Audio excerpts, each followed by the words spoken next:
ઝઘડિયા તાલુકાના જય આદિવાસી મહાસંઘ દ્વારા ઝઘડિયા તાલુકા આદિવાસી વિસ્તારોના ગામડાઓમાં રોડ, રસ્તા, પાણી, વીજળી વગેરેની નાગરિકોની પ્રાથમિક જરૂરિયાતો પૂર્ણ કરવા માટે સંઘના પ્રમુખ મનુભાઈ વસાવાના અધ્યક્ષસ્થાને ઝઘડિયાના પ્રાંત અધિકારીને આવેદનપત્ર પાઠવવામાં આવ્યું છે. આવેદનપત્રમાં તેમણે ઝઘડિયા તાલુકામાં આવેલ તમામ ફોરેસ્ટ વિલેજના ગામોને તાત્કાલિક ધોરણે રેવન્યુમાં ફેરવવામાં આવે તેવી માંગણી કરી છે. વન અધિકાર કાયદો 2006 મુજબ સામૂહિક દાવા અરજીઓ કરેલ છે, જેમાં ડીએલસી તરફથી ફક્ત 2 થી 3 જ અધિકારો મંજૂર કરેલ છે, જેમાં બાકીના અધિકારો મંજૂર કરવામાં આવે તેવી માંગણી કરવામાં આવી છે. વન અધિકાર કાયદો 2006 મુજબ વ્યક્તિગત દાવા અરજીઓ કરવામાં આવેલ છે અને આ દાવાઓનું ક્ષેત્રફળ પૈસા કાનૂન 1996 મુજબ ગ્રામસભા યોજી ગ્રામસભાની માંગણી મુજબનું ક્ષેત્રફળ મંજૂર કરે છે, પરંતુ ડીએલસી તરફથી જે પણ દાવાઓ મંજૂર કરેલ છે તે એકદમ ઓછા ક્ષેત્રફળ મંજૂર કરી આદેશપત્ર આપેલ છે અને તાત્કાલિક ગ્રામસભાના મંજૂર ક્ષેત્રફળ પ્રમાણે જમીન મંજૂર કરવામાં આવે તેવી માંગણી કરી છે. ડેબાર ગામે સરકારી માધ્યમિક અને ઉચ્ચતર માધ્યમિક શાળા આવેલ છે, તેમાં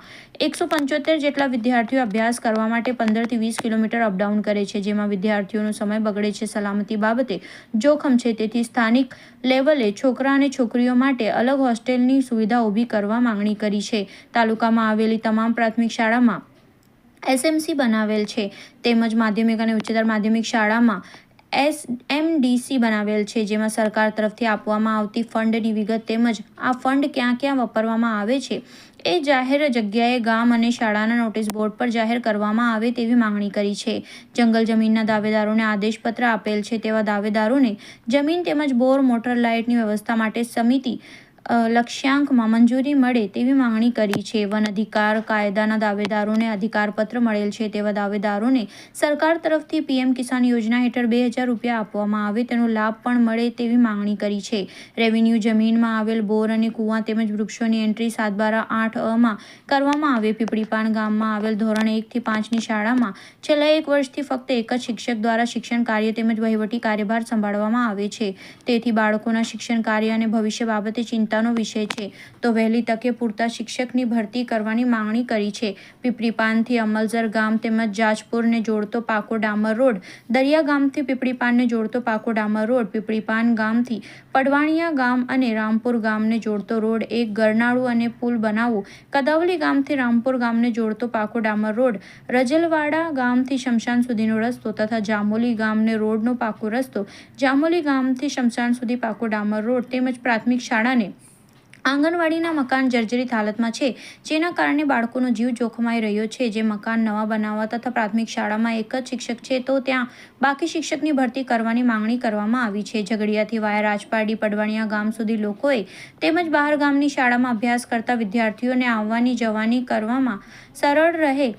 તે માટે તાત્કાલિક બસ સુવિધા ચાલુ કરવાની માંગણી કરી છે. રજલવાડા બસ સ્ટેશનથી ચોકી ગામ સુધી, ખાલક કંપની ગામથી ખાલક ગામમાં જતો રોડ, કેસરવા ગામથી વલા ગામના શમશાન સુધીનો રોડ, કેસરવા ગામ પ્રાથમિક શાળા નજીક ગટર લાઇનની વ્યવસ્થા, ખાલક કંપનીથી વલી ગબાણ ગામને જોડતો પાકો ડામર રોડ, કપાટ ગામથી પ્રાથમિક શાળાથી વન વસાહત સુધી પાકો ડામર રોડ, ધોલી ગામથી શમશાન સુધીનો પાકો ડામર રોડ,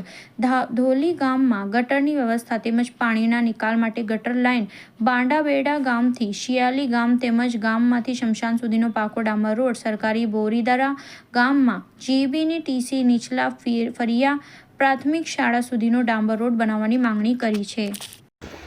યુનેએ નક્કી કરેલ આદિવાસી દિનના દિવસે આદિવાસી વિસ્તારમાંથી ગામડાના પ્રશ્નો, સામૂહિક પ્રશ્નો જેવા કે રોડ, રસ્તા, વીજળી, પછી જંગલ જમીન, દવાખાના માટેનું અને શિક્ષણ માટેનો જે પ્રશ્નો છે એ પ્રશ્નો આજે 11 તારીખે અમે આવેદનપત્ર પ્રાંત સાહેબને આપવાના છીએ.